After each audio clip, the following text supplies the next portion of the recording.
Sure. Well, thank you for giving me the time to provide you all a little bit of feedback on what my department does.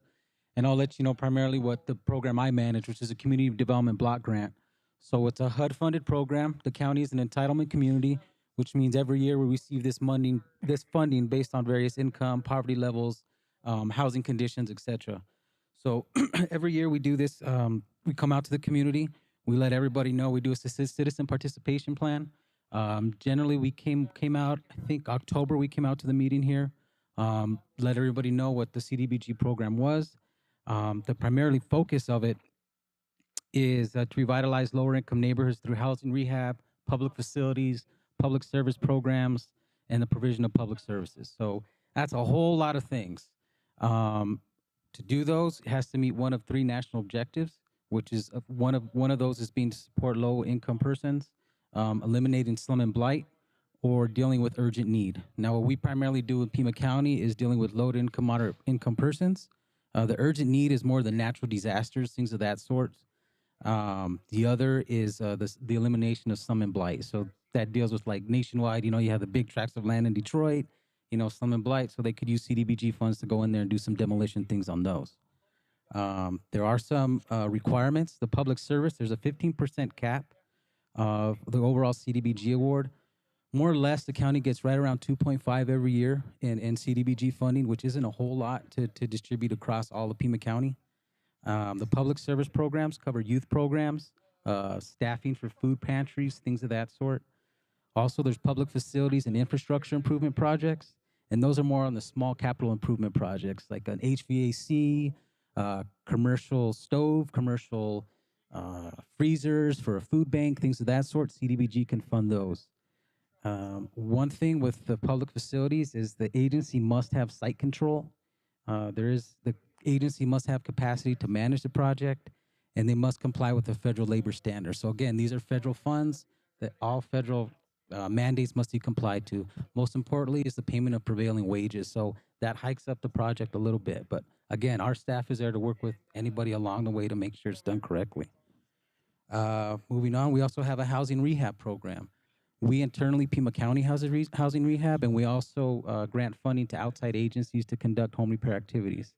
And that's Community Home Repair Projects of Southern Arizona, Habitat for Humanity, probably forgetting a few right now. But again, we have those services, and they're available for any county resident. Um, Moving on. So I mentioned the annual action plan. We come out into the community. It's not us staff saying, hey, this is what your community needs as a project. We come out into the community, see what the goals, the upcoming projects are, what are the emerging needs for the community, and then we put that in an annual action plan, and we let HUD know these are the types of projects, the types of programs that we're going to be doing within this particular community. We get the buy-in from HUD. We meet with the supervisors, letting them know these are what we're going to be, these are the types of funding recommendations we're doing for the upcoming year, and then we move forward. Um, so yeah, we'll be out again in, again, like I said, September, October. At your October meeting, we'll more than likely come out, give a bit more in-depth presentation on exactly what CDBG is, what the eligibility requirements are, and of course, review what our pre-application process is, as well as our full application process. Within our department, we also have the outside agency program. That particular program is funded with Pima County general funds.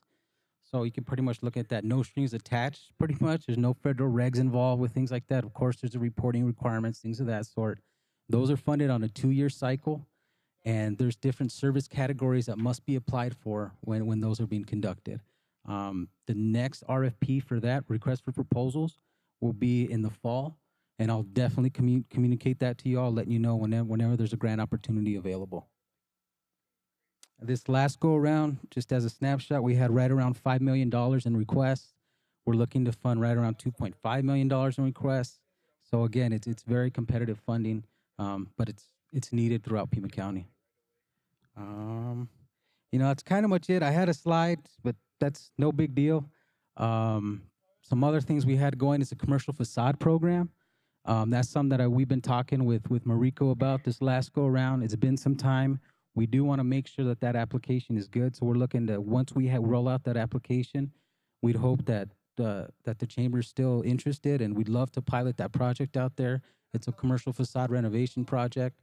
We grant funds to exactly what it says to improve the facade on the exterior of the property. So again, we're hoping to do that, and then in the fall, release that application and work with the chamber to complete it. So other organizations can benefit from Sure, that program as sure. well, not just the chamber. They sure can. They sure can. That application will be open to all agencies that are eligible within Pima County. And once you roll out an application, I'll definitely be sure to provide you all with that.